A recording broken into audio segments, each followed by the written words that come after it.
ஜெயலலிதா அவர்கள் 5/12/2016 மரணமடைந்த பிறகு கலைஞர் மு கருணாநிதி அவர்கள் பற்றி கடவுள் உங்களிடம் ஏதாவது தீர்க்க தரிசனங்கள் கூறினாரா சார்?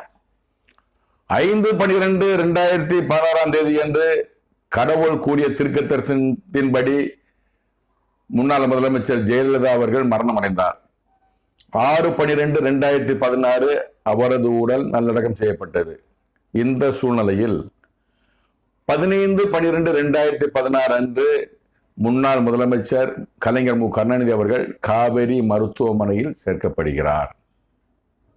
இந்த நிலையில்தான் 17/12/2016 அன்று காலை 8:45 மணியளவில் கடவுள் என்னிடம் கூறிய தீர்க்க தரிசனத்தை இப்போது நீங்கள் கேளுங்கள்.